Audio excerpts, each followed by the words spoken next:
A'udzubillahi minasyaitonirrajim. Bismillahirrahmanirrahim. Alhamdulillahirabbil alamin. Wassalatu wassalamu ala asrofil anbiya wal mursalin. Sayyidina wa syafi'ina wa habibina wa maulana Muhammadin wa ala alihi wa ashabihi ajma'in. Asyhadu an la ilaha illallah al-malikul haqqul mubin. Wa asyhadu anna Muhammadar Rasulullah shadiqul wa'dul amin. Ya Habibi ya Muhammad, ya Basiri ya Muhammad, ya Naziri ya Muhammad. Allahumma salli wa sallim wa barik alaih.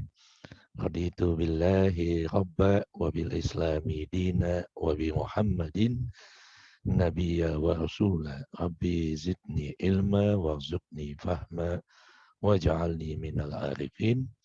Rabbi shrah li sadri wa yassir li amri wahlul 'uqdatam min lisani yafqahu qawli. Assalamualaikum warahmatullahi wabarakatuh. Selamat malam untuk kita semua. Salam tambah sehat, tambah berkah, tambah sukses, tambah bahagia di mana saja kita berada. Mudah-mudahan dengan kita mensyukuri apapun yang telah Tuhan karuniakan kepada kita, Allah tambahkan syukur itu, Allah berikan kita karunia, dan yang lebih banyak lagi, yang tak kita sangka-sangka, mudah-mudahan taufik inayah sekaligus hidayahnya selalu menyertai kita semua. Amin. Rabbal alamin. Salawat serta salam marilah senantiasa kita panjatkan, kita haturkan pada manusia mulia, para nabi, para rasul, para santo, para wali, para guru mursyid, para guru spiritual, khususnya junjungan Nabi Muhammad Sallallahu Alaihi Wasallam yang telah memberikan kita syafaatnya, yang telah membawa kita from the darkness into the lightness, dari kegelapan kehidupan. Mudah-mudahan kita terus, walaupun setapak demi setapak, setingkat demi setingkat, naik menuju kehidupan yang penuh dengan cahaya petunjuk terang dalam segala aspek kehidupan. Mudah-mudahan kita mendapatkan syafaatnya minat dunia sampai kita kembali pulang ke negeri kita akhirat. Kita mulai dengan baca basmalah bersama-sama. Mudah-mudahan Allah senantiasa merestui dan meridhoi diskusi kita malam ini. Bismillahirrahmanirrahim. Malam ini kita mau berbagi pengalaman apa yang dilakukan oleh Musa alaihissalam. Saya kasih judul pikiran lentur dan hati yang bersyukur. Ini terinspirasi jadi dari satu ayat surat Ibrahim ayat 7, surat 14, surat Ibrahim itu ayat 7, wa ista'azzana rabbukum la in sakartum la azidannakum wa la in kafartum inna azabi lasyadid. Jadi, dan tak kala Tuhanmu memberitahukan kepada Musa. Ini surat Ibrahim, tapi cerita Nabi Musa dengan umatnya, Bani Israel, bangsa Yahudi. Tak kala Allah memberitahukan kepada Musa, kepada kita semua, sungguh jika kalian bersyukur, jika kamu bersyukur, maka aku akan beri kalian lebih banyak lagi. Jadi kalau mau diberikan karunia yang lebih banyak lagi, lebih banyak ini dalam dimensi ilahi ya gitu kan. Jadi tak terukur gitu. Bahkan kenikmatannya min haitsu la yahtasib, dari arah yang tidak pernah kita sangka-sangka. Pokoknya diberikan banyak kenikmatan saja sampai kita bingung sendiri. Wah, betapa Allah Maha Pemurah, Pengasih dan Maha Penyayang pada kita. Kalau kita mau mensyukuri atas apa yang telah Allah berikan kepada kita. Dan bila kita mengingkari Tuhan, mengingkari Allah, sungguh azabku sangat keras. Jadi kalau kita tidak walain kafartum, kita menutup diri, tidak mau mensyukuri, bahkan berterima kasih secara sederhana aja tidak. Sesungguhnya itu akan membuat kehidupan kita jadi sempit, celaka dunia akhirat. Itu. Nah, surat Ibrahim 14 ayat 7 ini mengabarkan kepada kita kisah, kalau yang biasa kita kemarin surat Al-Qasas, yaitu kisah-kisah para nabi. Nah, ini kisah Musa dan umatnya Bani Israel. Dari kisah Musa yang ada di Al-Quran ini, surat Ibrahim ini dapat disimpulkan bahwa umat Musa adalah Bani Israel atau Yahudi yang sangat keras kepala. Makanya most of the prophet, kebanyakan para nabi itu turun kepada bangsa Bani Israel. Mereka heran, kenapa di akhir zaman dia tunggu-tunggu juru selamat kok turunnya kepada bangsa Arab. Gitu. Padahal sebenarnya Nabi Muhammad turun kepada semua umat manusia tanpa membedakan ras, golongan, suku, dan sebagainya. Itu.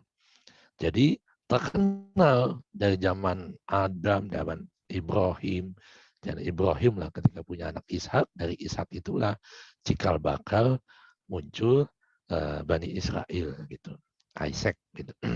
Itu umat yang memerlukan pengawasan yang lebih menyeluruh, pengawasan yang ketat oleh nabi-nabi. Makanya sebagian besar nabi turun kepada Bani Israel. Sehingga banyak sekali nabi yang diturunkan kepada umat Musa ini dalam perjalanan semua kisah-kisah sejarah ya, itu kebanyakan Bani Israel, bangsa Yahudi. Nah, dari umat-umat lain satu atau dua nabi sudah cukup gitu loh. Tapi Bani Israel ini paling banyak gitu. Bahkan banyak nabi dan rasul yang tidak diketahui lagi namanya. Gitu kan. Karena tidak populer.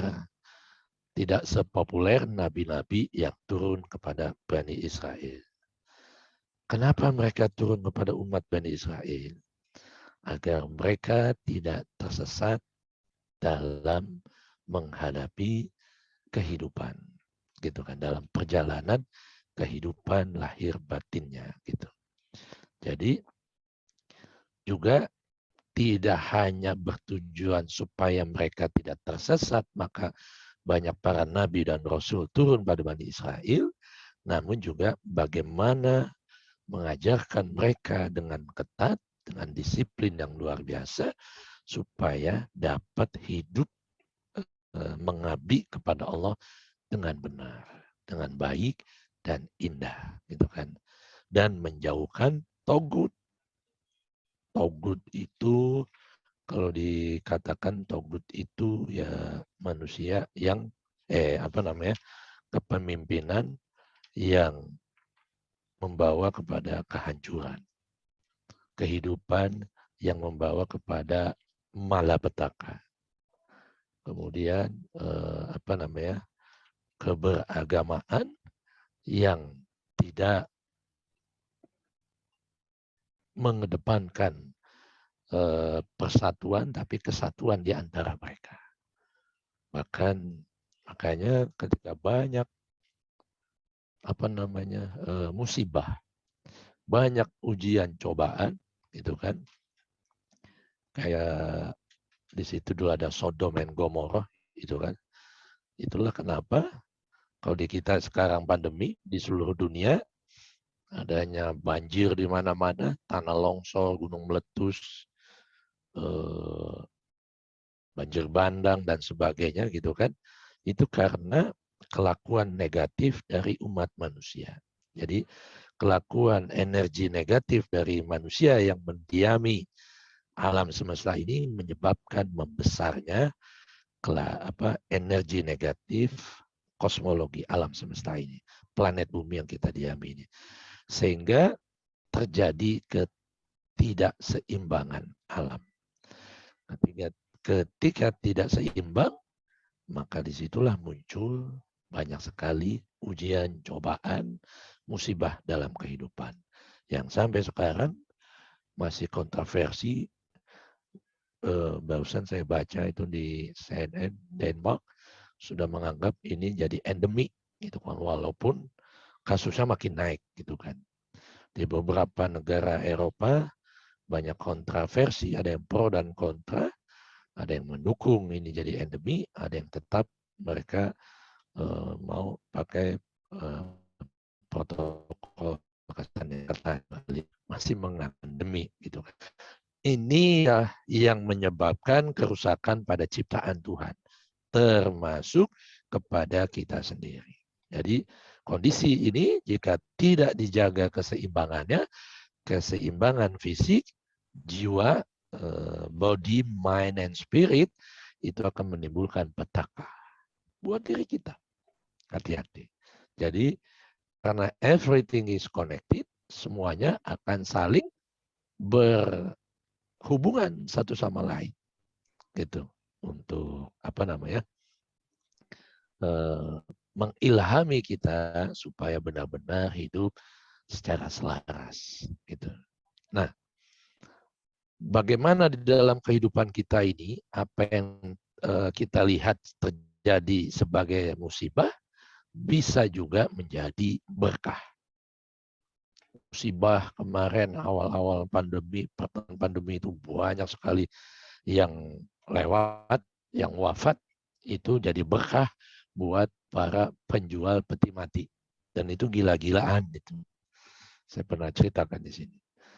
Naiknya sampai berapa ratus% gitu kan. Biasa sebulan paling 100, ini sebulan bisa 1.000 sampai 5.000 peti mati. Gitu. Di mana-mana gitu kan. Jadi tidak hanya dalam dunia bisnis, tapi juga sebenarnya ini tergantung kepada kita, kecerdasan kita dalam mengolah pesan-pesan atau sidik jari Tuhan ini. Tanda-tanda, ayat-ayat, apa yang Tuhan tampilkan, manifestasikan dalam semesta ini, bisa nggak kita mengolahnya? Kalau sampah, pohonan sudah waktunya gugur, ya dia jatuh ke tanah. Kalau sudah waktunya jatuh, ya jadilah sampah organik yang bisa bermanfaat buat menanam tumbuh-tumbuhan, bebungaan oleh tukang taman, sehingga menjadikan hidup ini penuh dengan bunga yang indah. Itu kan, kalau kita mau mengambil pelajaran. Nah, yang sama juga, hal yang sama terjadi juga kepada kita semua kalau kita merasakan kesakitan atau penderitaan. 2 tahun kurang lebih ini, bulan Maret ya, Februari akhir atau awal Maret 2020 kan, kita dilanda corona, ternyata banyak hal yang mestinya kita olah jadi banyak pelajaran. Kenapa? Nggak mungkin kita bisa naik sepeda jika hanya dengan membaca buku petunjuk bagaimana bisa lancar mengayuh, menggenjot pedal sepeda. Nggak mungkin gitu kan. Tidak mungkin seorang guru, siapapun mereka, bisa mengolah racun penderitaan berupa sakit, berupa ujian, cobaan dalam segala dimensi kehidupan hanya dengan memberikan hafalan atau penggalan ayat-ayat kitab suci. Apapun. Atau bahasa kasarnya mantra gitu kan. Jadi dengan adanya pandemik ini justru menghadirkan kepada kita dalam kehidupan bagaimana laboratorium spiritual dalam diri kita ini makin kaya dan makin bermakna. Jadi kalau tersimpan di hati, maka pikirannya akan berpikir keras bagaimana keluar dari ujian, cobaan, penderitaan yang berkepanjangan ini. Terutama corona, efeknya yang sudah semua lini kena gitu kan. Nah, ternyata setelah 1 tahun, 1,5 tahun, kita yang awalnya ketakutan karena the king of fearness adalah mati, itu kan. Rajanya ketakutan di alam semesta ini adalah kematian. Jadi yang awalnya ketakutan berlebihan, sekarang banyak dari kita mampu mengambil banyak pelajaran dalam dirinya, rahasia indah kehidupan terbuka karena sudah mulai accepting, menerima apapun kejadian yang telah sedang dan akan dihadapinya. Jadi kalau orang tua ibu kita melihat anak yang males belajar lalu dicubit gitu kan, kadang itu cara Tuhan ya, menaikkan perjalanan jiwa dengan merasakan rasa sakit gitu kan. Kalau nggak dicubit ya nggak mau belajar gitu. Jadi tidak hanya rasa sakit fisik, sekarang Omicron katanya bertambah juga ini di Indonesia, tapi juga yang paling menyita waktu dan pikiran adalah rasa sakit mental karena diserang efek dari pandemik ini. Termasuk diserang dengan berbagai ujian cobaan, itu kan. Diserang dalam musibah, dalam rumah tangga, dalam pekerjaan, di bisnis, dalam berhubungan satu dengan lainnya, itu semua kena. Jadi perangkat yang harus kita lakukan supaya kita bisa berpikir lentur dan hati senantiasa bersyukur, maka yang harus dilakukan adalah pertama adalah pikiran yang positif di luar harus juga mengalami pikiran holistik di dalam. Jadi nggak bisa kita di luar pura-pura positif gitu kan, pura-pura nggak tenang-tenang saja dengan segala apa yang terjadi saat ini, apapun yang menimpa kita, kalau di dalam tidak juga holistik. Holistik ini meleburkan dimensi suka dan duka, kita lampaui itu menjadi cara Tuhan menguatkan jiwa dan mendewasakan jiwa, bahkan menumbuhkan jiwa kita supaya makin kuat gitu. Jadi pertama caranya adalah supaya kita bisa berpikir lentur dan berhati bersyukur gitu kan. Itu pertama, berpikir positif di luar sekaligus menerima segala perbedaan, segala suka dan duka dualitas ini dan melampaui semuanya. Melampaui maksudnya apa? Bahwa kebaikan cepat atau lambat akan musnah, akan sirna. Kesehatan cepat atau lambat akan sirna, akan muncul kesakitan. Sakit cepat atau lambat juga kalau kita mensyukuri sebagai cara Tuhan mendidik kita agar makin kuat lahir batin, itu juga akan sirna dengan datangnya kesehatan. Jadi itu yang banyak disebut wholeness atau keutuhan gitu. Jadi sakit, sehat, gagal, berhasil, suka, duka, dipuji, dicaci gitu kan. Itu dalam hidup nggak bisa dipisahkan. Iya, kalau kita membuang itu semua, maka tanpa disadari kita juga membuang sumber cahaya. Karena dari aspek negatif dan positif ketika bertemu lebur, maka akan menghasilkan cahaya yang terang benderang. Listrik di rumah itu kan aspek positif dan negatif ketemu.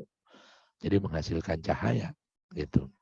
Jadi itu yang pertama. Yang kedua,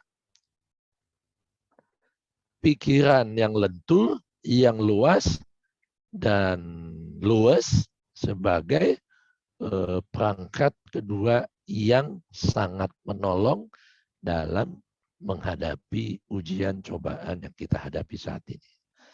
Jadi nggak mungkin kita bisa memotong pohon beringin yang besar itu dengan pisau yang kecil gitu loh. Tidak mungkin kita bisa mengolah rasa penderitaan, rasa sakit yang begitu hebat menjadi hebat, gitu kan? Jika pikiran kita sempit, ngotot, kaku, dan negatif. Jadi apapun yang terjadi, sebenarnya cara Tuhan menaikkan vibrasi, energi, kedewasaan jiwa kita. Karena jiwa itu harus bertumbuh. Gitu. Jadi yang kedua, pikiran yang luas, yang lentur, dan luas dan lentur. Gitu. Sebagai perangkat kedua supaya kita bisa beradaptasi dengan apa yang sedang terjadi saat ini. Perangkat ketiga, hati yang selalu bersyukur. Itu tadi ya.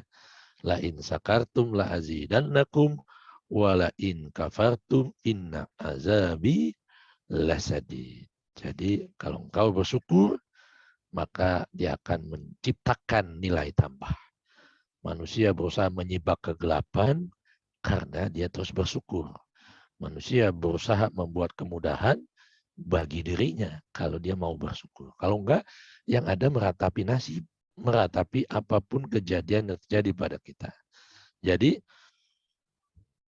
kalau awalnya tidak pernah ada api, lalu manusia akhirnya menemukan bagaimana caranya membuat api. Kan gitu. Ternyata api banyak sekali manfaatnya bagi kehidupan manusia. Orang yang terprovokasi itu menunjukkan bahwa yang gampang terprovokasi itu karena tersulut oleh api berita yang membuat dirinya marah, itu sebagai simbol api. Nah, itu memberikan kita pelajaran bahwa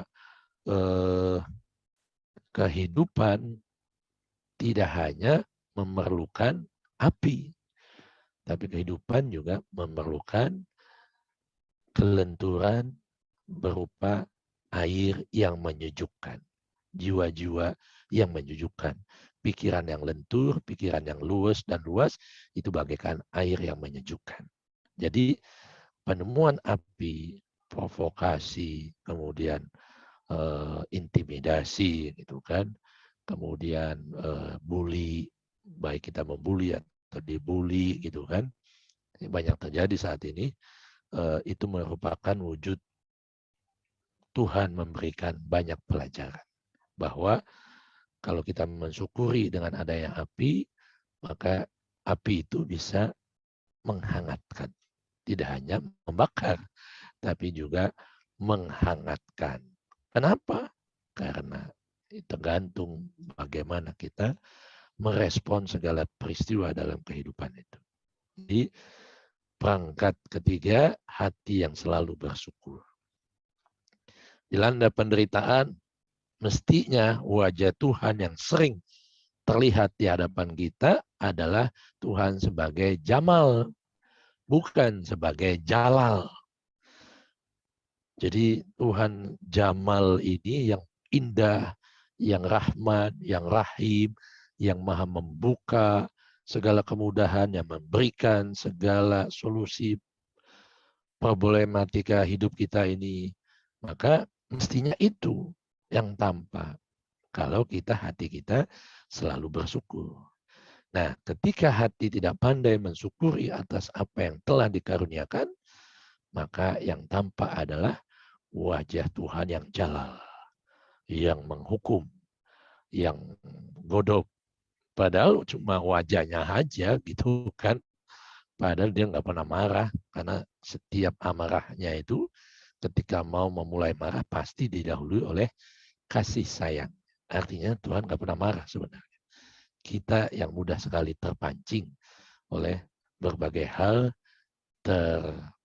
trigger aja atau terprovokasi saja dengan berita-berita yang belum jelas kebenarannya, kita mudah sekali menghujat sana kemari. Gitu. 3 hal itulah yang kalau kita praktekkan dalam kehidupan, maka apapun yang terjadi saat ini tidak akan membuat hidup kita ini jadi kiamat. Gitu. Jadi pasti secara sederhana, secara skup yang paling kecil, banyak hal kecil dan sederhana bisa berubah menjadi sesuatu yang mencerahkan, menginspirasi. Misalnya dengan pandemi kita sering di rumah. Yang nggak pernah dengar kicauan burung, kita bisa menikmati tuh kicauan burung. Kemudian bisa bercengkrama dengan anak, istri, suami, dan sebagainya. Dengan anggota keluarga. Yang kalau masa sebelum pandemi, pasti sibuk masing-masing tuh. Anak di rumah, kita di rumah, gitu kan. Nah itu kalau disyukuri, itu akan ditambahin lebih banyak lagi kesyukurannya itu. Tingkatannya itu. Gitu. Jadi pengalaman tidak nyaman karena dilanda pandemik sudah 2 tahun ini, mestinya membuat banyak hal kecil yang sederhana bisa berubah menjadi kehidupan penuh makna. Yang kedua, rasa penderitaan, sakit, apapun bentuknya yang dialami kita selama ini, itu menunjukkan kepada kita untuk telaten merawat betapa pentingnya kesehatan. Ya kan? Tidak sembarangan makan, tidak sembarangan tidur, rajin olahraga, yang nggak pernah olahraga, jadi rajin olahraga. Itu kan? Tidak sembarangan pergi ke tempat-tempat, sembarang tempat yang dia tidak tahu membaca energinya. Cocok nggak tempat itu didatangi? Hati-hati ini. Banyak jalan-jalan ke sana kemari, tapi niatnya holiday, malah menjadi malapetaka. Karena kita nggak tahu tempat yang kita kunjungi ini tidak cocok dengan energi vibrasi kita. Ini harus diwaspadai. Itu. Yang ketiga, dengan adanya kejadian sudah 2 tahun ini, itu anggap saja sebagai kalau tukang bangunan itu ngamplas tembok yang tadinya kasar supaya makin menjadi halus dan sedap dipandang mata. Setelah 2 tahun belum selesai juga, mestinya kualitas jiwa kita, apalagi sudah survive, gitu, masih sedang survive, makin jauh membaik. Daya juang, qiyamu binafsihi, berdiri di kaki sendiri, tidak bergantung kepada siapapun, kecuali kepada dirinya yang sejati. Dokter, saintis, pemerintah, Polri, TNI, semuanya nggak bisa apa-apa. Hanya bisa mencegah supaya tidak lebih meluas. Dan disitulah kesempatan kita untuk meningkatkan kualitas nilai-nilai Rahman dan Rahim dalam diri kita. Yang keempat, pengalaman karena melihat tontonan, berita, bahkan mendengar berita orang wafat selama pandemi ini sampai saat ini, mestinya membuat kita menghargai betapa kehidupan itu jangan disia-siakan. Gitu. Jadi penghargaan terhadap kehidupan jauh lebih membaik. Mestinya. Kalau hidup itu jangan disia-siakan, artinya yang kemarin males jadi rajin. Yang kemarin santai-santai jadi giat. Gitu kan. Yang kemarin tidak kreatif jadi lebih kreatif. Yang tidak produktif lebih produktif. Gitu kan. Yang enggak inovatif menjadi inovatif. Gitu mestinya. Gitu kan. Jadi bahkan ketika dulu dalam agama, hati-hati jangan mudah matiin semut, jangan jalan di tembok gitu kan. Dulu semua sebagai doktrin perintah agama, kitab suci, tapi sekarang kita mempraktekkan hidup kesadaran ini dan menilai dengan tinggi harga sebuah kehidupan jadi sangat tinggi. Tidak mudah menghakimi, tidak mudah membuli, tidak mudah mengatai keluar, tapi selalu introspeksi ke dalam. Gitu.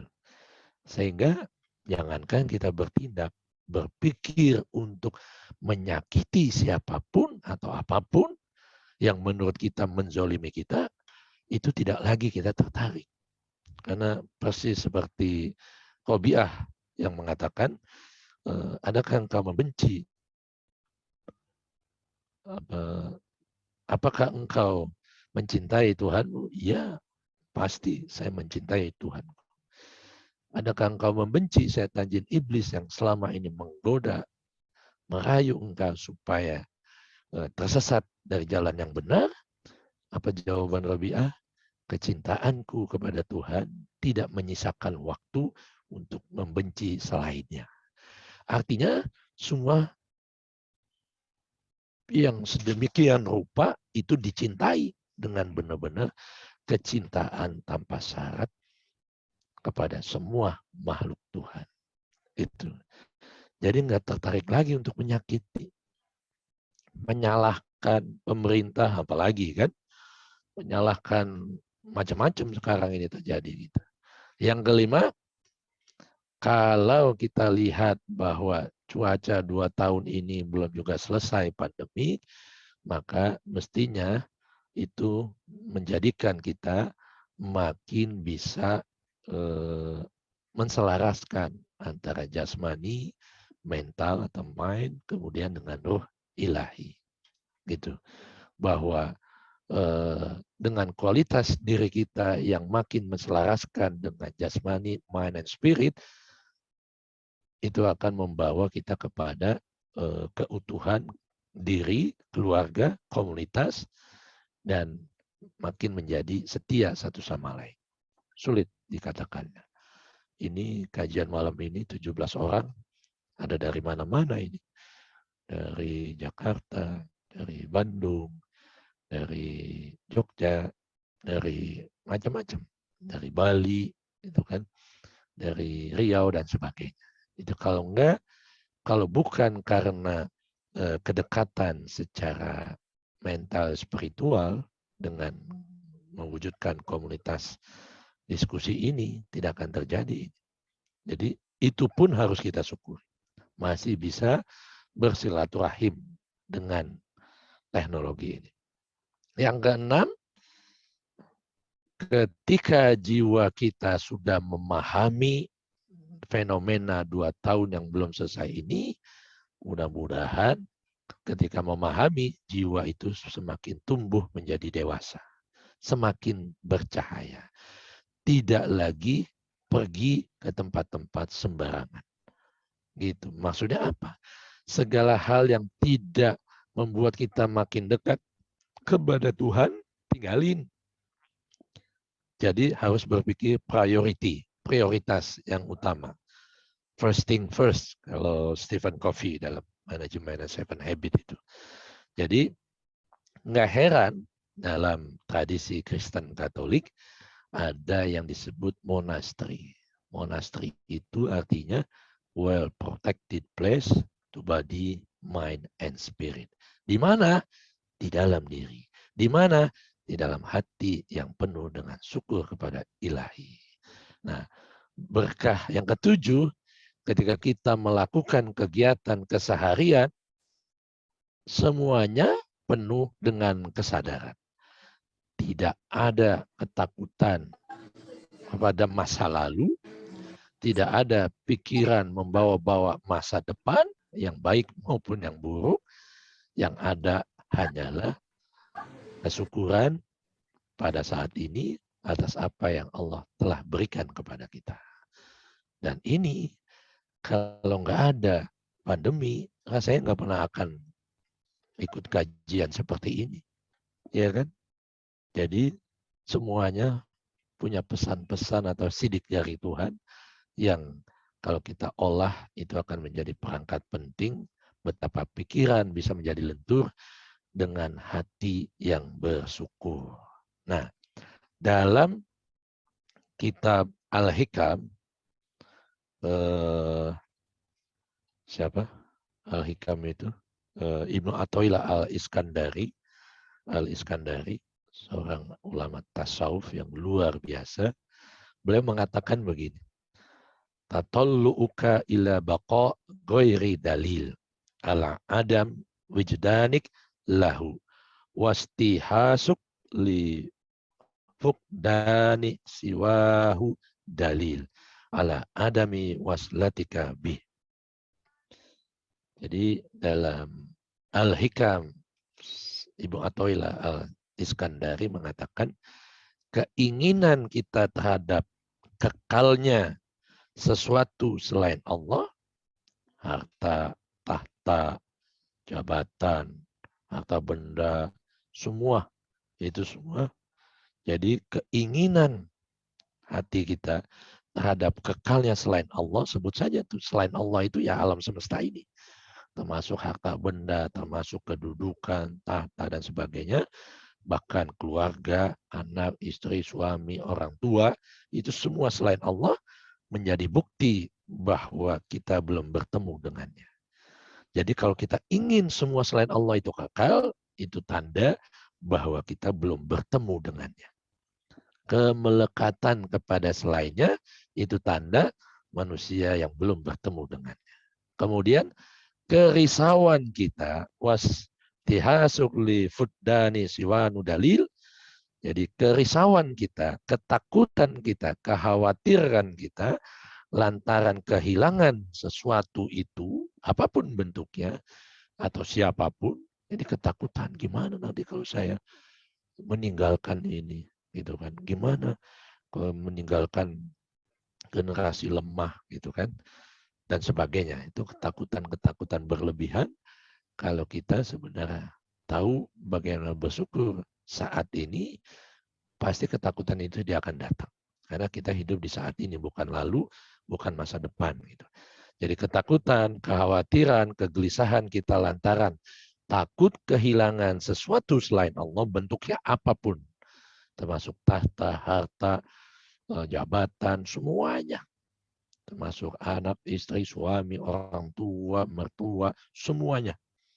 Itu kepintaran, semua yang melekat selain pada Allah, kalau kita takut, maka menjadi bukti bahwa ala adami waslatika bih, bahwa kita belum sampai.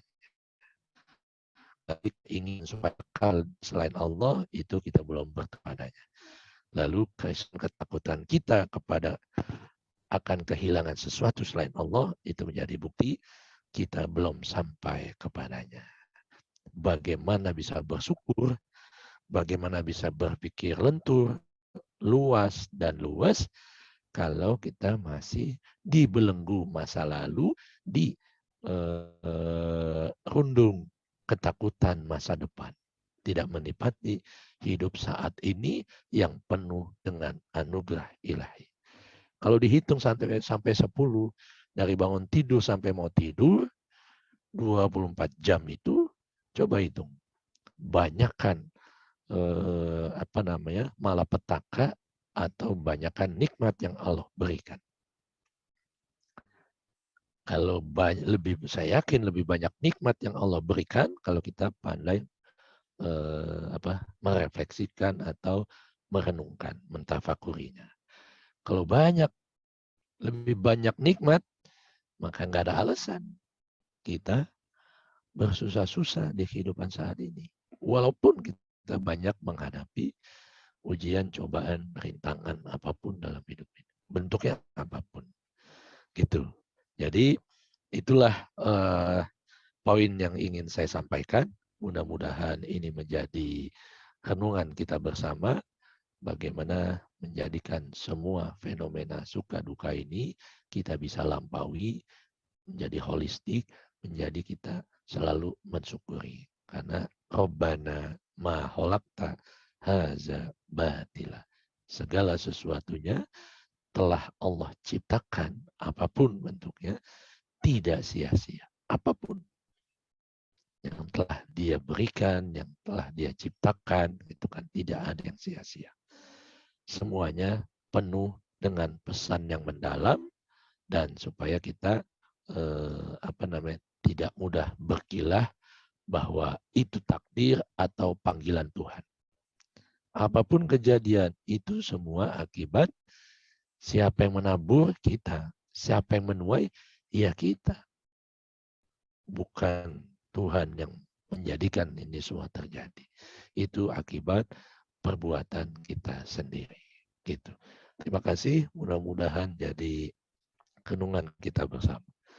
Monggo silakan yang mau bertanya atau berbagi pengalaman, silakan bisa di chat, bisa raise hand, dihidupkan mikrofonnya.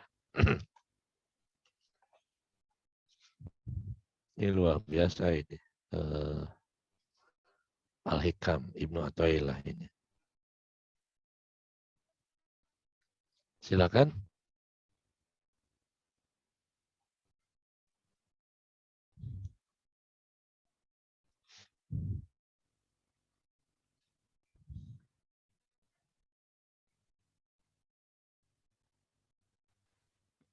Izin bertanya, Romo. Monggo, silakan. Bagaimana caranya kita melepas harapan, keinginan yang betul-betul kita inginkan, dan itu adalah mimpi kita, cita-cita kita. Apakah kita sudah melakukan berusaha untuk mensyukuri apapun yang diberikan oleh Allah begitu.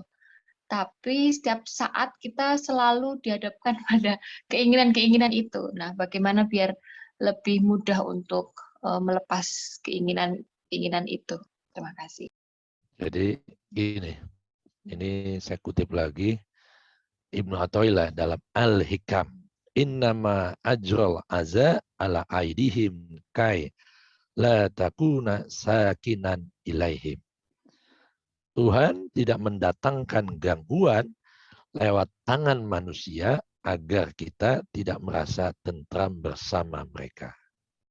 Jadi maksudnya Tuhan mendatangkan gangguan, Tuhan mendatangkan gangguan ala aidihim lewat tangan manusia agar kita tidak merasa tentram bersama mereka. Artinya apa? Jadi semua kejadian ini sengaja didatangkan oleh Tuhan, gitu kan, supaya kita tidak melekat kepada siapapun atau apapun, gitu.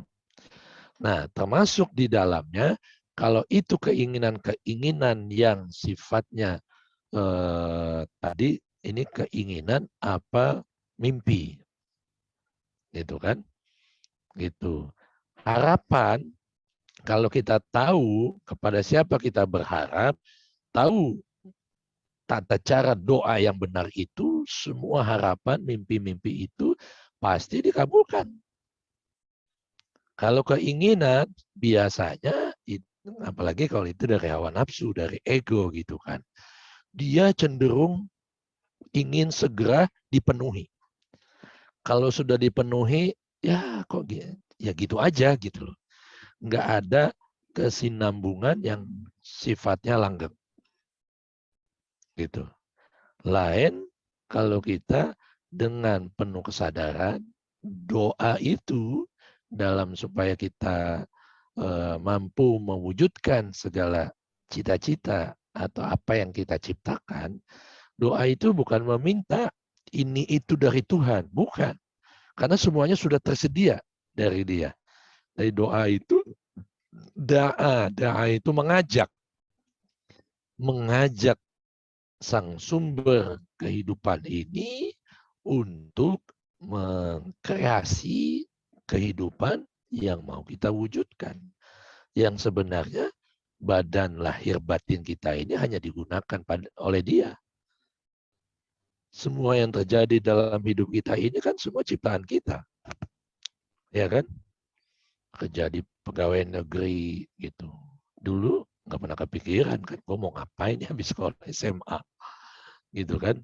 Masih nggak jelas gitu kan. Tiba-tiba terpikir sengaja gitu kan.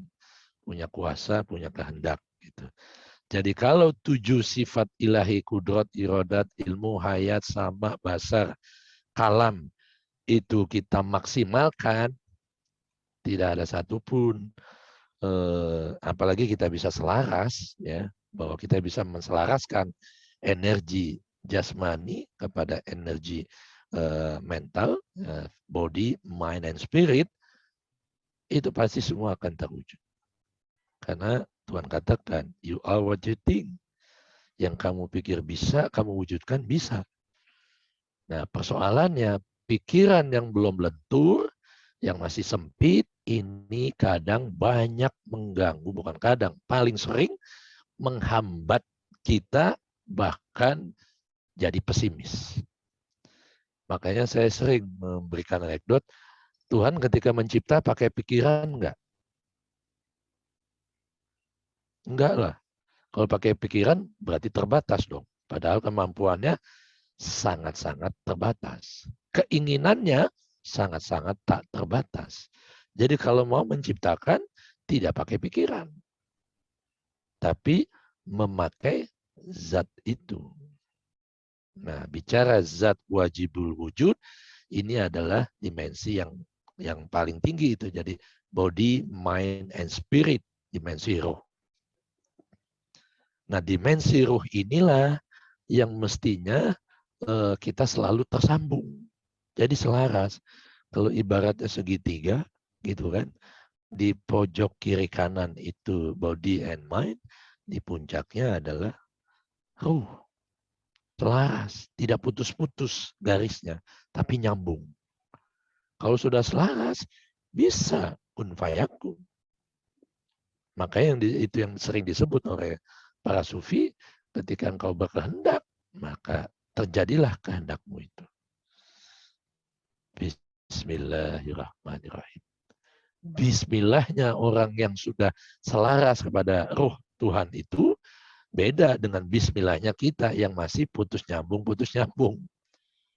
Maka bismillah cuma melihat ke atas, mohon restu, jalan. Di tengah-tengah lautan, nggak tenggelam. Kepikir saja, gitu kan. Dan itu bukan sesuatu yang instan, itu perlu dilatih. Makanya spiritualitas nggak ada yang instan. Kalau spiritualitas itu, Pak, dalam setahun dapat apa saya belajar spiritualitas? Ya nggak dapat apa-apa. Jadi sampai kapan? Sampai kita mati, itu pun awal perjalanan. Kayak gitu. Jadi Tuhan tidak mendatangkan gangguan lewat tangan manusia. Tuhan mendatangkan gangguan lewat tangan-tangan manusia supaya mana mungkin bisa mewujudkan mimpimu yang itu. Nah, gitu. Tuhan mendatangkan gangguan itu supaya kita tidak terbelenggu melekat kepada selain Allah. Mana mungkin kamu orang desa bisa berkarir di kota besar, jadi direktur. Siapa kamu? Misalnya bukan dari darah biru, dari orang biasa. Gitu. Jokowi tukang kayu, bisa tuh. Mestinya kita lebih bisa kan? Atau paling nggak sama gitu. Jadi dengan adanya Tuhan pesan, perlihatkan tanda atau sidik jarinya, betapa dari seorang tukang kayu bisa tuh menjadi presiden. Enggak, bukan hal yang mustahil. Siapapun anak bangsa, apapun pendidikannya, ketika kita menselaraskan diri kepada Tuhan, tidak ada yang tidak mungkin. Dia ingin membuat kita kesal terhadap segala sesuatu itu agar tidak ada yang melalaikan kita darinya. Jadi kalau kita kesal, banyak yang membuli kita, nggak mungkin jadi pemenang X Factor itu penyanyi gitu kan. Itu karena dibully, dia semangat, itu siapa namanya kemarin itu X Factor itu dari Purwakarta itu. Jadi itu menjadi semangat gitu kan, bahwa ketika aku benar-benar selaras dengan kekuatan yang tak terbatas itu, sesungguhnya Tuhan sedang memberikan jalan supaya kita kesal terhadap sesuatu selain Allah, agar tidak ada lagi yang melalaikan kita untuk berdekat-dekatan, berintim-intiman kepadanya. Gitu.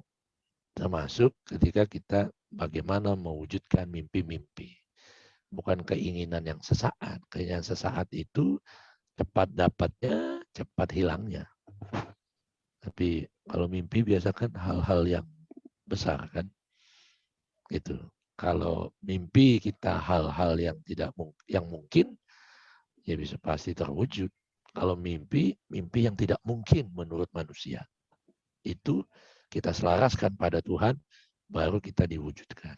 Oh, betapa benar bahwa ketika kita makin dibuli, itu tujuannya supaya tidak melekat kepada selainnya, tapi melekat kepada Allah Subhanahu wa Ta'ala.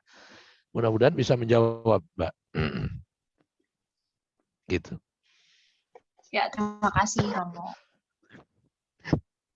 Yang kedua, Ibnu Athaillah juga mengatakan, anta minal aqwan malam tashhadil mukawwin fa iza syahidtahu kanatil aqwan ma'aka. Kalau kita tunduk pada alam,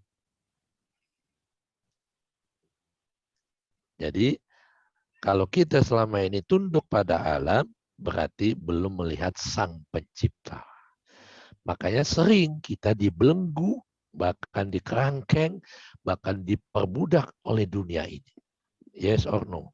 Apapun bentuk perbudakan modern ini.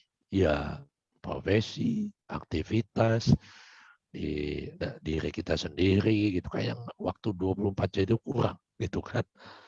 Dan sebagainya. Jadi ketika kita tunduk kepada alam, itu artinya kita belum melihat sang pencipta. Minal aqwan malam tashhadil mukawwin.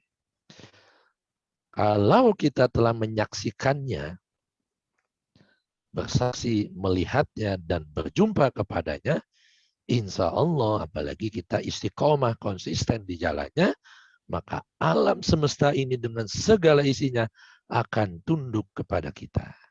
Kalau belum didatangkan, apapun yang kita ingin, artinya kita belum melihat dia.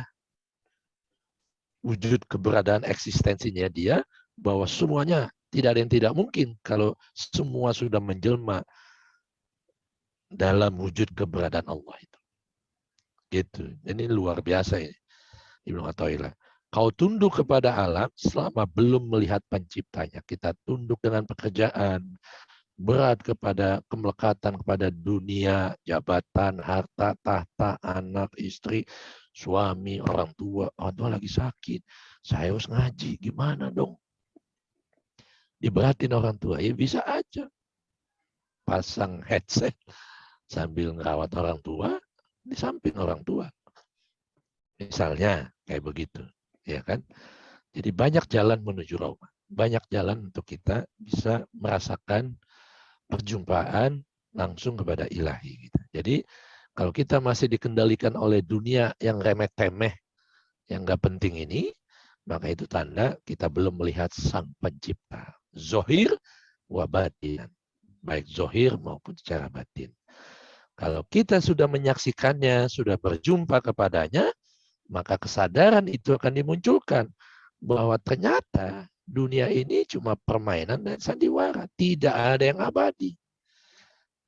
Tidak ada yang harusnya kesadaran itu membawa kalau tidak ada yang abadi, mestinya kita tidak ada yang takut atas kepergian mereka, siapapun atau apapun. Baik kita yang meninggalkan atau mereka yang meninggalkan kita semua. Itu yang disebut jika kita telah menyaksikan wajahnya dan bertemu kepadanya, maka alam semesta ini akan tunduk kepada kita. Buktikan. Hidup kita tidak dibelenggu, itu yang disebut liberated, merdeka. Qiyamu binafsihi. Ada orang begini-begini, gak pengaruh. Dia fokus pada tujuan hidupnya, lebur dalam kesadarannya. Itu yang kedua.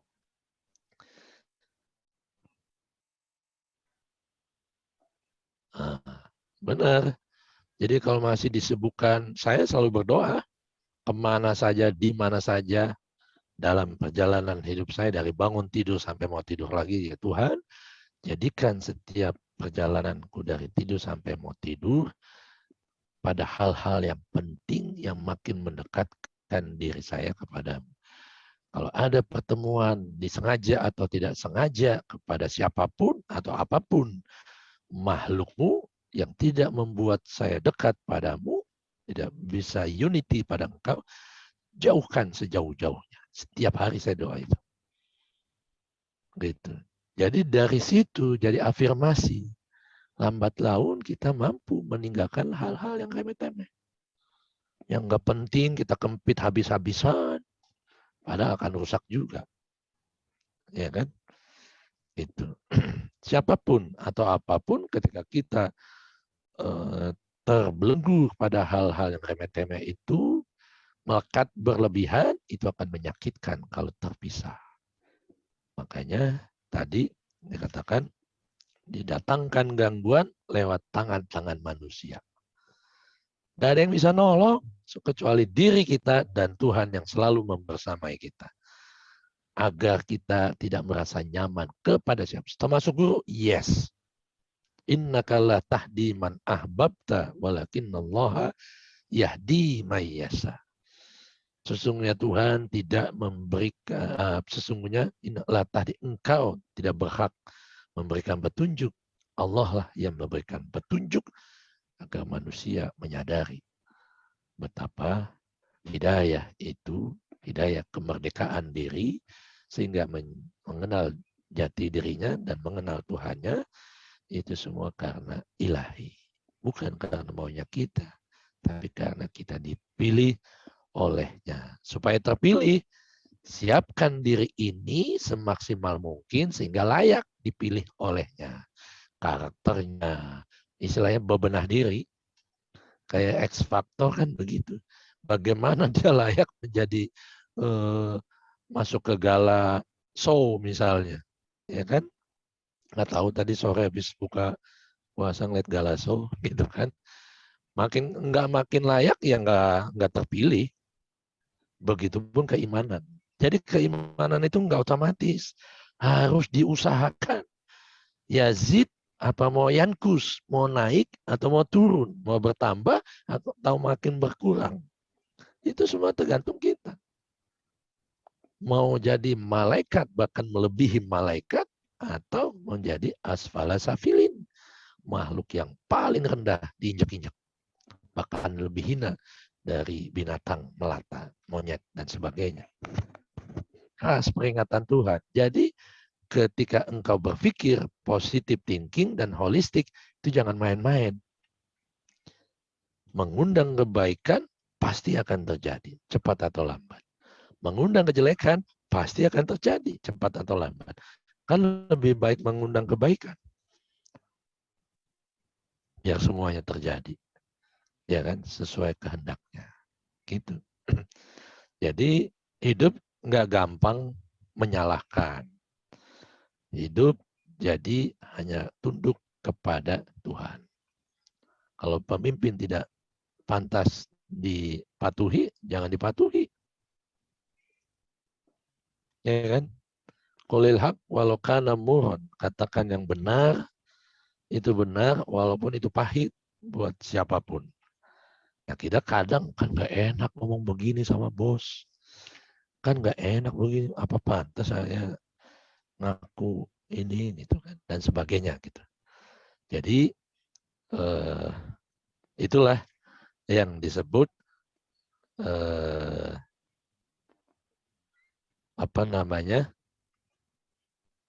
hati lentur, luas dan luas, apa pikiran, hati pun menjadi bersyukur.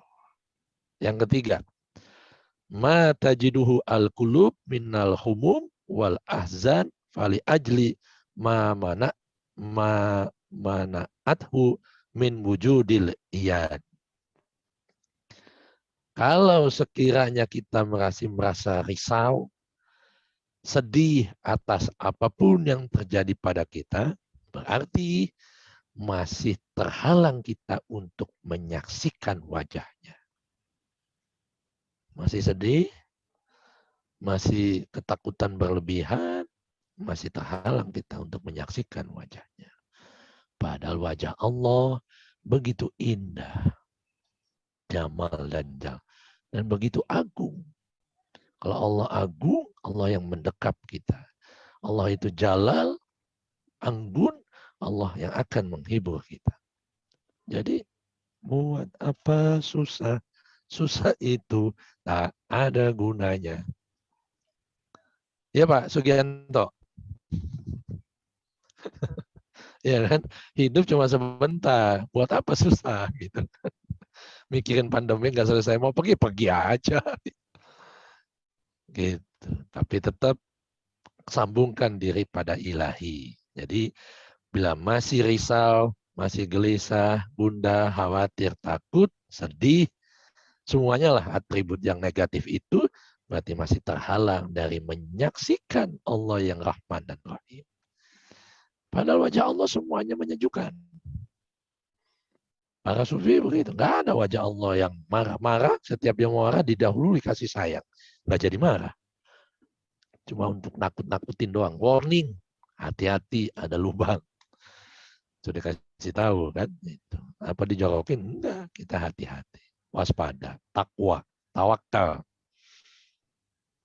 Itu. Monggo silakan kalau ada lagi.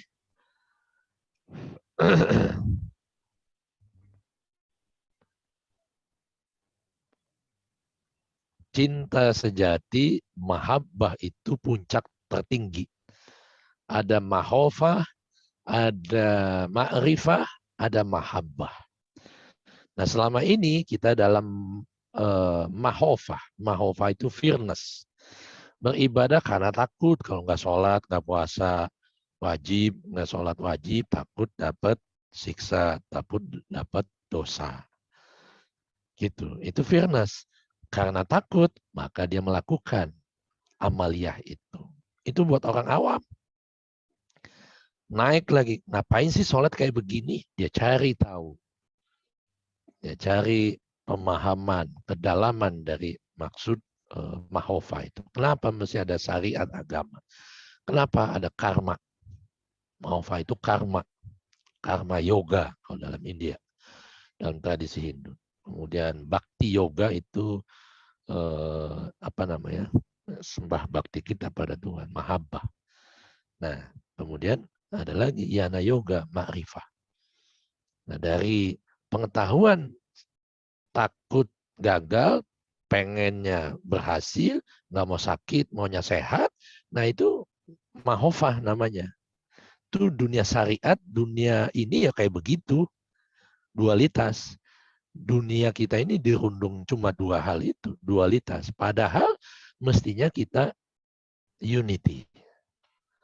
Satu, one single absolute reality.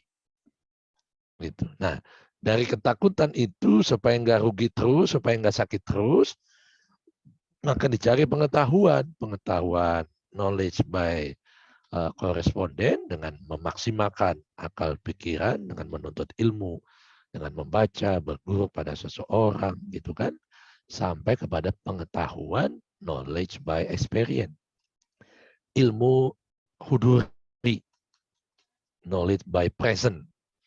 Hadir ilmu itu ketika Allah anugerahkan kepada kita. Makanya para nabi, para rasul kan nggak ada yang sekolah.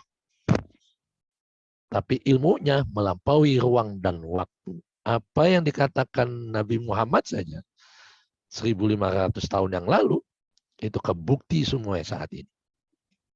Kenapa? Karena itu dia tidak mengandalkan dirinya. Dia mengandalkan hanya Tuhannya. Tidak ada yang lain.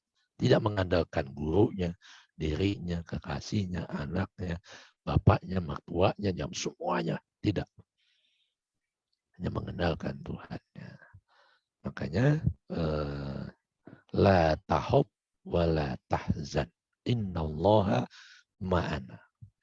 Jangan sedih, jangan gusar, jangan khawatir, jangan takut. Sesungguhnya Allah selalu membersamai kita. Bersama kesusahan, detik itu juga ada banyak kemudahan. Kadang kitanya ini karena panik duluan. Jadi kemudahan itu tidak terlihat. Ada di depan mata. Harusnya seketika kita bisa menyelesaikan, tapi Karena kepanikan, ketakutan, kekhawatiran, jadi berlarut-larut. Solusi penyelesaian segala problematika hidupnya itu. Gitu. Monggo ada lagi?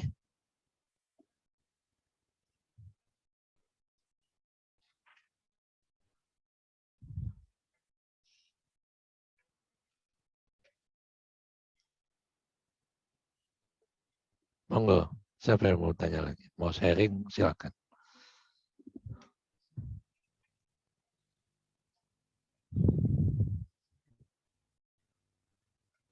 Halo, halo, halo. Jadi, jangan jadikan. Monggo, silakan.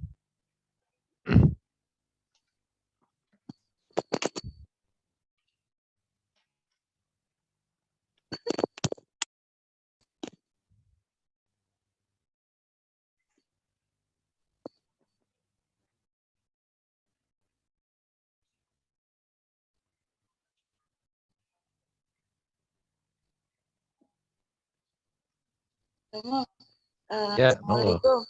Salam. Izin bertanya. Ya. Kalau nafas sadar itu ada hubungannya dengan istilahnya untuk mencapai ketenangan yang mungkin lebih cepat, yang mungkin kalau sekarang kan nafas sadar kayak gitu tuh. Ya. Kalau itu hubungannya dengan itu hubungannya bagaimana, Romo? Ya. Kalau dalam teori filsafat, dalam teori tasawuf, nafas sadar itu kita memperhatikan keluar masuk nafas itu. Inhale, exhale, kalau orang yoga atau meditasi gitu. Nah, tapi banyak kita memperhatikan itu, kita nggak tahu itu apa sih? Apaan itu yang kita perhatikan itu keluar masuk itu. Kita tahan, tarik nafas, tahan sebentar, terus kita keluarkan pelan-pelan. Tarik nafas lagi, inhale, exhale, diam sejenak. Terus begitu. Kalau nggak tahu itu apa, ya sarwa kene, sama aja gitu. Jadi akan tetap dia gelisah, takut, gundah, khawatir, bahkan sedih. Nah, harus kita tahu, makanya di situ saya sebutkan nafas ar-Rahman. Nafs itu dalam hal ini bukan jiwa gitu. Bukan jiwa dalam artian jiwa amarah mulhamatru sampai 7 jiwa itu yang harus kita kendalikan. Tapi nafs ar-Rahman di sini ini adalah ruh ilahi. Gitu. Ruh, sekali lagi ini sering saya sampaikan di sini, dalam bahasa Arab itu asalnya dari kata-kata rih. Rih itu angin. Makanya kita diperintahkan untuk exhale, inhale, perhatikan keluar masuk angin. Perhatikan keluar masuk roh itu. Itu teori. Lahiriah, zohir kita bisa merasakan. Batinnya juga harus menyaksikan.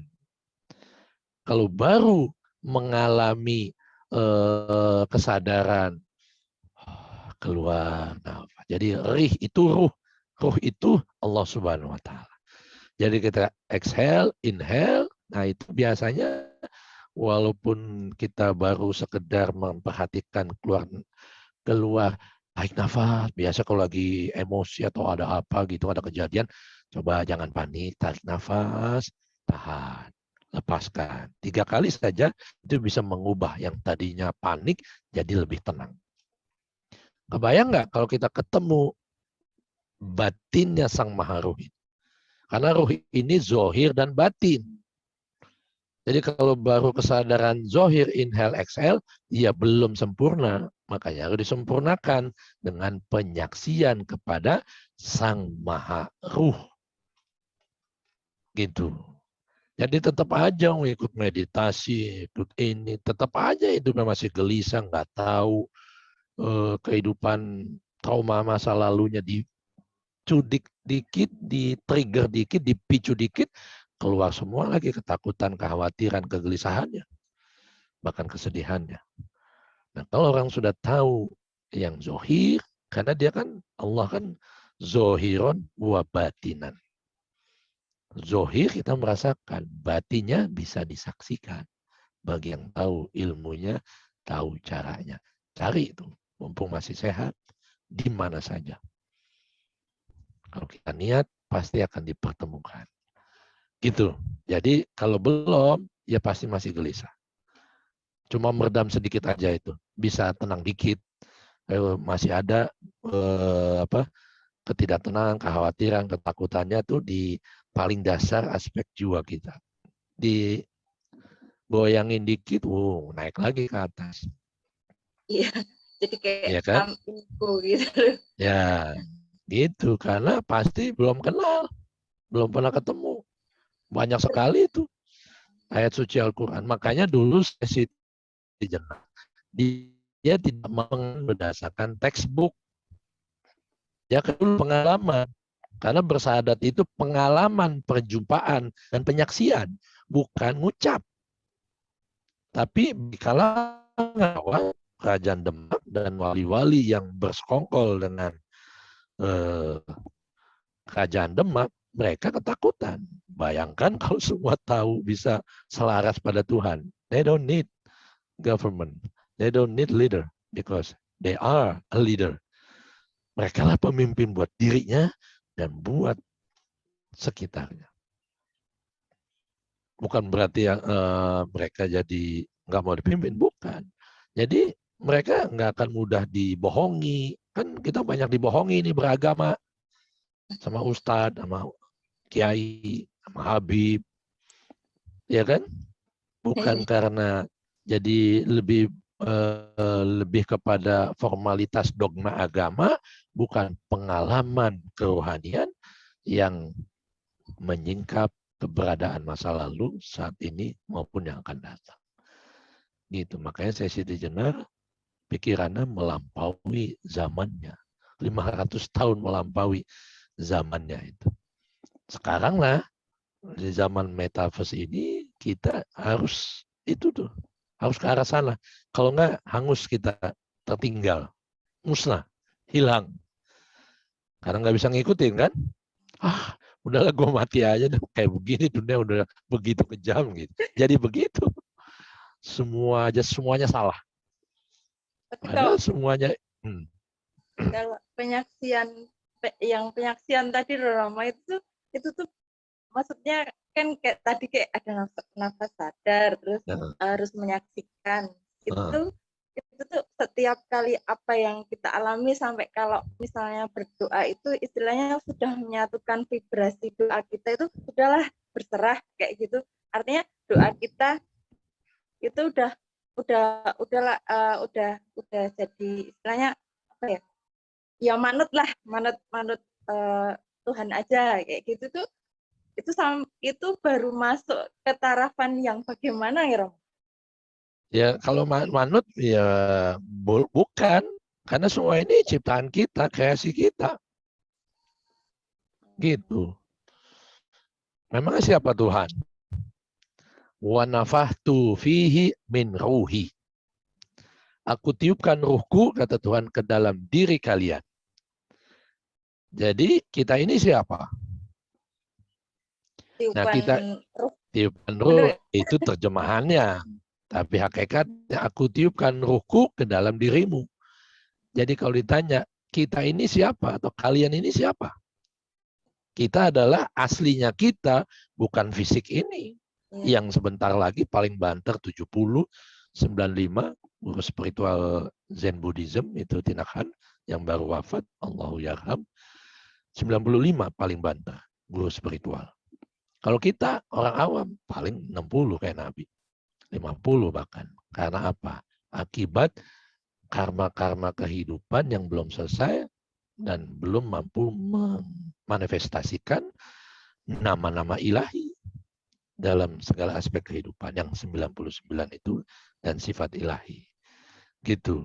Jadi kita ini siapa? Co-creator, co-pilot. Allah itu pilotnya yang membawa pesawat kargo kehidupan ini. Kita co-pilotnya. Nah, bukan Khalifah. Bukan. Karena yang Khalifah ini bukan Yusuf, bukan Nana, bukan Sugianto, bukan Dwi, bukan Anya. Yang Khalifah yang dalam. Sang Maharuh itu. Oh. Gitu. Makanya siapapun dia. Halo? Iya. Gitu. Yang manifest. Jadi kalau manut saja, manutnya kepada siapa? Kepada ego, hawa nafsu, atau kepada Tuhan. Gitu. Kalau belum kenal Sang Maharuh, nggak bisa kita manut kepada dia. Nggak bisa kita connect. Kalau belum kenal, belum pernah ketemu, nggak bisa connect kita. Pasti connect-nya yang kita sangka itu Tuhan, padahal Tuhan tuh. Hantu jadi bukan Tuhan, jadi hantu. Bukan Tuhan yang sesungguhnya gitu. Jadi kenali Tuhanmu, maka kita akan tahu mana yang asli, mana yang imitasi. Diri ini yang imitasi, yang di dalam itulah yang asli, yang sejati. Itulah hakikat diri kita, Sang Maharuh. Gimana caranya? Di Al-Quran banyak sekali itu, di kitab suci banyak sekali itu. Cuma ditutupin, kamu masih kayak begini, jangan belajar ilmu hakikat, jangan belajar tasawuf. Gitu ditakutinnya. Nggak ada pesantren yang ngajarin tasawuf. Sangat jarang. Tasawuf teori iya. Prakteknya kebanyakan tarekat. Tapi tidak praktek bertasawuf. Berilmu tasawuf banyak. Tapi bertasawuf membadankan nama-namanya, memanifestasikan sifat-sifatnya dalam afalnya setelah menyaksikan ruhnya Allah yang ada dalam diri kita. Bisa nggak ngelihat ruh dalam diri kita? Bisa. Ngelihatnya bukan keluar, tapi ke dalam. Masuk ke dalam, itu yang disebut mati sebelum mati. Semua tradisi agama yang resmi maupun agama kayak itu yang pernah saya datengin, Sunda Wiwitan, Baduy Dalam, itu mengajarkan kalau mau bertemu Sang Maharuh ya harus mati. Mati sebelum mati yang sesungguhnya. Mematikan nafsu-nafsu kita, mengendalikan ego-ego kita, sehingga yang hidup adalah Al-Hayyu, Yuhyi, wa Yumit. Itu. Tidak hanya Yuhyi, tapi juga Yumit, mematikan. Dia mampu mematikan kehendak hawa nafsunya dan ego-ego rendahnya. Sehingga yang muncul adalah jati dirinya yang sejati. Kalau ja'al haq sudah muncul zat Allah yang sejati, wa zahaqal batil, maka musnah, hilang, sirna semua yang tidak abadi. Dan mati yang sesungguhnya itu maunya kita, bukan karena terpaksa atau dipaksa. Itu dalam spiritualitas agama, semua agama. Kalau udah dimensi spiritualitas, itu matinya mau moksa, mau maksa. Tergantung gitu. Mau dipaksa atau mau moksa. Bebas, lepas, liberated, terbebas dari belenggu, merdeka dari belenggu kehidupan dunia yang fana. Gitu. Jadi langsung kembali kepadanya. Diniatkan saja, Tuhan, berimbing aku untuk dapat hidayahmu, bertemu kepada wajahmu. Terlalu banyak ayat Al-Quran itu. Itu langkah pertama. Mohon saja, Tuhan ternyata aku belum kenal siapa aku. Aku pikir aku manusia, padahal aku adalah tidak beda dengan engkau. Aku ada ombak sekaligus lautan. Nah, kita keseringan karena dibelenggu oleh akal pikiran, kita membatasi diri ini secara disadari atau tidak disadari.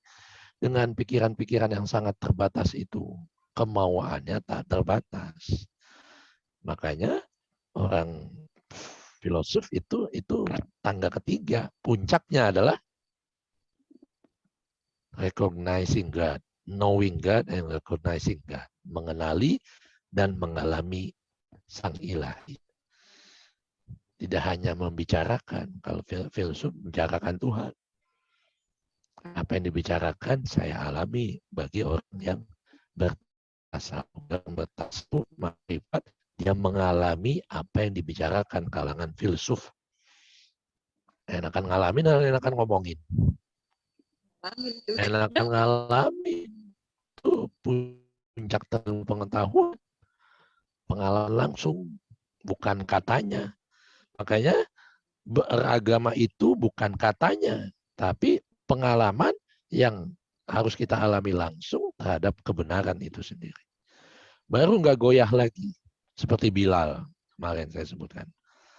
Bilal itu kan ketika benar-benar diajak bersahadat, wah gila-gilaan itu. Langsung. Dia nggak ada takutnya itu sama siapapun. Yang ditakutin Tuhan. Saking besarnya pada Tuhan, terompahnya itu terdengar sampai ke arasnya ilahi. Karena saking bergantung lebur pada zat ilahi. Ditibani batu besar dadanya, dia nggak muncul tolong, enggak. Tapi dia bilang ahad, ahad, ahad. Itu. Nggak kesakitan, tolong, lepasin. Nggak begitu, tapi ahad, ahad. Akulah sang esa, akulah sang tunggal. Gitu. Kalau udah aku yang tunggal, ya seketika harusnya dia mati, dikasih pertolongan. Dibebasin kan, jadi budak. Gitu. Ketika bebas, jadi dia muazin. Muazin itu yang mengajak manusia pada saat itu, yuk kembali lebur kepada Tuhan. Bukan cuma azan Allahu Akbar, Allahu Akbar. Dia yang paling utama. Kalau nggak tahu, lewat aku dulu. Nanti aku hantarkan kepada Rasulullah. Lagi setelah Bilal. Jangan cuma sosok baginda Nabi. Biar holistik pemahaman kisah-kisah para Nabi itu, para sahabat itu kisah kita semua. Sebagai pelajaran. Kalau Bilal yang budak, bukan siapa-siapa, yang tidak direken oleh orang-orang bangsawan pada saat itu, menjadi orang yang benar-benar mulia di mata Tuhan, itu kan bukan karena otomatis, tapi karena perjalanan, diniatkan. Kalau Bilal bisa, yang bukan siapa-siapa, yang budak, kenapa kita nggak bisa? Nah, kita diperbudak, dibelenggu, melekat kepada sesuatu selain dia. Berat, nanti aja cukuplah sampai di sini aja ngajinya. Gitu. Mau pergi kemana? Ikut dong. Berat. Gitu. Ya kan? Takutnya terus terang aja. Nggak boleh, mau kebenaran kok. Bisa dilarang. Jangan pernah memulai menapaki jalan Tuhan dengan kok. Itu pesannya. Dengan apa? Kalau sampai kita jangan pernah memulai berjalan di jalan kebenaran untuk menemukan bertemu wajahnya Allah Subhanahu wa taala dengan berbohong. Misalnya gitu kan. Udah niat banget nih mau ketemu seorang guru mursyidnya. Gimana caranya supaya orang rumah percaya gitu. Bohong. Misalnya mau tugas keluar kota, tugas kantor gitu. Mau aja terus terang. Saya mau ketemu guru mursyid yang membimbing saya. Karena saya tahu saya belum pernah ketemu, belum pernah bersahadat. Karena rukun Islam pertama kan bersahadat. Nggak bisa sholat husu kalau belum pernah bersahadat. Belum pernah ketemu yang kita sembah. Menyembah siapa dong kalau belum ketemu? Makanya gundah gulana terus. Ya. Iya. Tuh, monggo silakan. Kalau ada lagi. Matur nuwun Romo. Ya, sama-sama.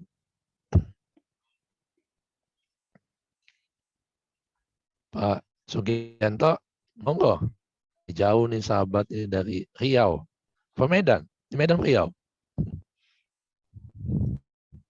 Di Riau nih sekarang, Pak. Riau, alhamdulillah. Ya. Ntar lagi kalau jadi apa namanya istana negara ya. Pemerintah kita pindah Kalimantan. Kalimantan. Jadi iya, saya nggak kebayang tuh kayak gimana itu. Jadi high tech, yang high touch mestinya.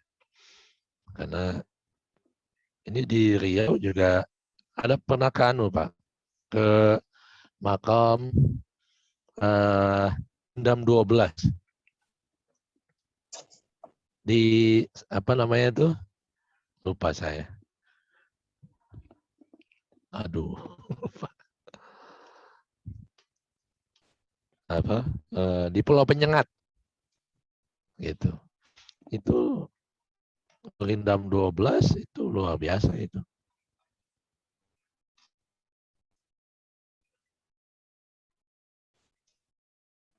Ajaran-ajaran makrifat di tanah Melayu. Makanya kalau kita tidak mengisi wilayah baru yang jadi ibu kota negara kita ini dengan hal-hal yang sifatnya ilahiyah, ya bakal sama aja gitu dengan apa yang terjadi sekarang gitu. Makanya pesannya juga gitu. Jadi Raja Ali Haji ini namanya ini. Raja Ali Haji yang menulis Indam 12. Isinya saya makrifat.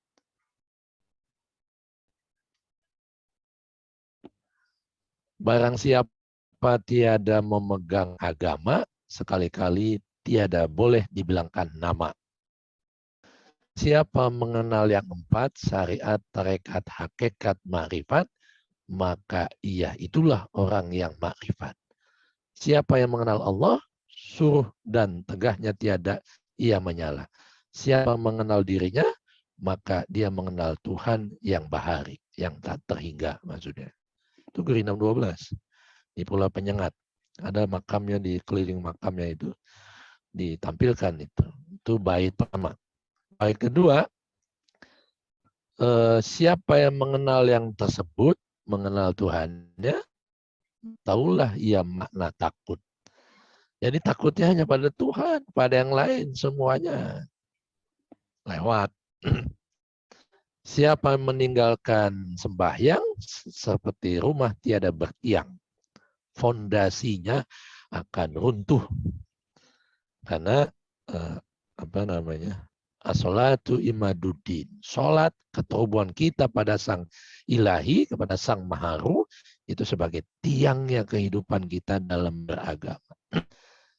Kalau kehidupan beragama kita tidak sampai kepada ketersambungan pada Tuhan, itu mudah sekali diombang-ambing oleh informasi dari luar. Itu. Ini luar biasa itu. Jadi ajarannya mengajak kita untuk hati atau kolbu itu kerajaan di dalam tubuh. Di situ saya tulis monasteri. Kuil ilahi, itu dalam Kristen Katolik disebut monasteri. Di mana kita akan terproteksi baik jasmani, nafsani, pun rohani. Ini aja sudah jika lau zolim segala anggota tubuh, maka kembali menjadi tanah, sia-sia. Gitu. Itu ya. Itu baca sendiri di Google itu. Kalau sudah mengalami biasanya paham. Saya sampai kali itu ke situ. Mau pulang karena enak, damai, paham.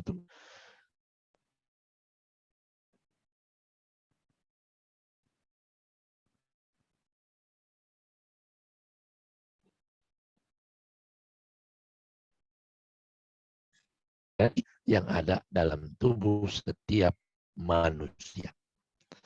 Dia sudah beriman atau belum, itu kolbunya orang beriman, itu kingdom of God. Liya'budu rabb hadzal bait. Sembahlah Tuhan yang menciptakan tubuh ini. Bukan menyembah firman-Nya, bukan menyembah dogmanya. Disuruh nyembah menghadap kiblat, Kiblat ngadap ke Mekah, ke Ka'bah. Kiblat batinnya mana? Harus kita tahu juga, yaitu Allah Subhanahu wa Ta'ala. Ada lagi?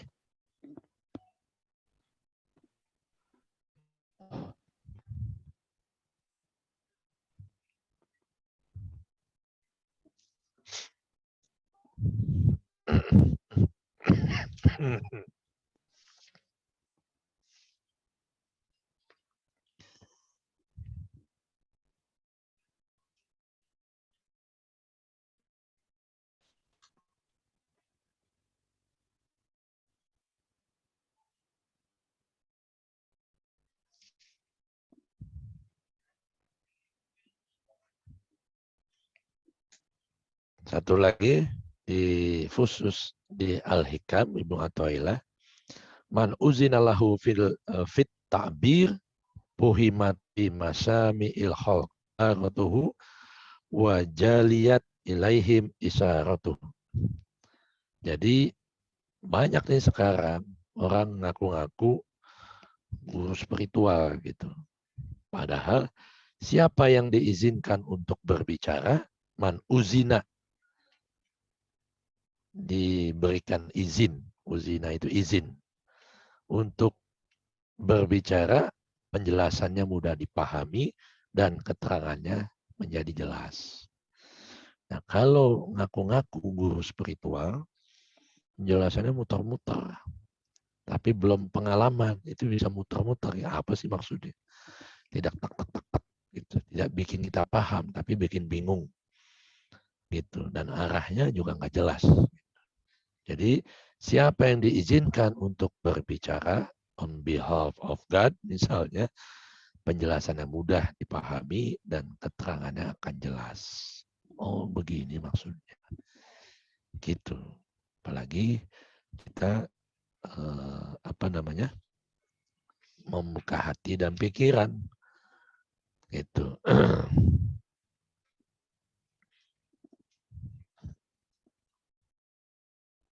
Yang keempat, innama hajaba al-haq annaka siddatu qurbihi minka.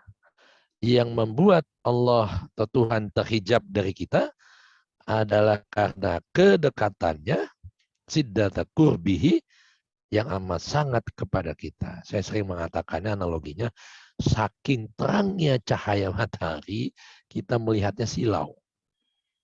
Nah ini, Ibnu Athaillah mengatakan gitu. Jadi begini, ketutup. Gitu. Nah caranya, kesadaran itu yang menyingkap, yang menutup itu. Bukan dihancurkan hijab itu, karena hijabnya juga dia. Artinya hijabnya juga Tuhan. Jadi menyingkap aja ketidaksadaran itu menjadi sadar. Nah itu yang menyingkap yang sudah sadar. Kalau masih ngimpi, masih tidur, ya bagaimana bisa ngebangunin orang yang masih tertidur. Nah hamba-hamba yang belum mengenal sampai perjumpaan, itu diibaratkan anias niam. Manusia itu pada tidur, pada nggak sadar bahwa dirinya adalah tidak beda dengan Tuhan. Itu. Kalau sudah dibangunkan, disingkapkan yang menutupinya, bukan dihancurkan, tapi dibuka selubungnya, maka dia sadar bahwa aku anak Arab bila ain, kata Nabi. Ana Ahmad bila mim. Itu selubungnya itu. Man arafal haq sahidahu fi kulli syai'in. Siapa yang mengenal sampai penyaksian dan pertemuan kepada Tuhan, ia akan menyaksikan Allah Subhanahu wa Ta'ala dalam segala sesuatu. Bukan rasa-rasa, tapi benar-benar menyaksikan ke depan, ke kanan, ke kiri, ke belakang. Kemana saja menghadap, di situ wajahnya. Kan ini Tuhan, ini Tuhan, ini Tuhan, ini Tuhan, ini Tuhan. Jadi nggak bisa lari. Fa'aina matazhabun, mau lari kemana, kata Tuhan. Tanya Ibrahim. In huwa ila rabbi sayahdin. Aku lari pergi untuk datang mendatangi Tuhan yang akan memberikan aku petunjuk jalan hidup yang benar. Itu kata Ibrahim ketika dia mencari. Melihat matahari, melihat bulan, melihat bintang. Lalu dia bukan melihat keluar tapi melihat ke dalam. Ini loh aku. Baru dia sadar. Gitu. Jadi man arafal haq sahidahu fi kulli sain, yang mengenal sampai perjumpaan, maka ia akan menyaksikan wujud keberadaan Tuhan dalam segala hal, dalam segala tanpa kecuali. Wa man faniya bihi goba an kulli syai'in. Siapa yang fana dalam zatnya, ia akan lenyap dari segala sesuatu. Jadi belum mampu kita bertauhid, maka kita masih akan terbelenggu oleh kemelekatan pada dunia karena belum fana. Wa man ahabbahu lam yusir alaihi syai'a. Siapa yang mencintai dia, karena diawali dengan pertemuan, makin ketemu, makin kenal, semakin kenal, makin jatuh cinta. Makanya disebut wa man ahabbahu. Barang siapa sudah sering ketemu dan makin kenal, maka akan timbul jatuh cinta. Siapa yang sudah jatuh cinta, ia tidak akan mengutamakan selainnya. Wa man ahabbahu lam yusir alaihi syai'an. Siapapun atau apapun tidak akan diutamakan olehnya. Dia hanya mengutamakan Allah Subhanahu wa taala. Kalau kita mengutamakan, mendahulukan Allah, maka segala urusan kita akan didahulukan. Nah, kita kadang suka nggak yakin tuh bahwa kalau kita dekat, makin lebur, segala urusan kita semua akan diselesaikan. Bukan kita dikit-dikit nyerahin pada Tuhan, bukan. Karena kesadaran itu bukan kesadaran manusia lagi yang terbatas, tapi kesadaran ilahi yang membawa kepada keutuhan. Jadi barang siapa sudah jatuh cinta kepadanya, ia tidak akan mengutamakan selainnya. Anak, istri, suami, orang tua, ya sekedar dikasih sayangi. Cuma Allah yang kita cintai. Itu. Karena itu semua akan meninggalkan kita atau kita yang meninggalkan Allah. Kalau kita mencintai Allah yang abadi, kita akan seabadi ilahi. Oke? Ada lagi? Kalau nggak ada, saya pamit undur, sudah 9:30, biar istirahat lebih awal.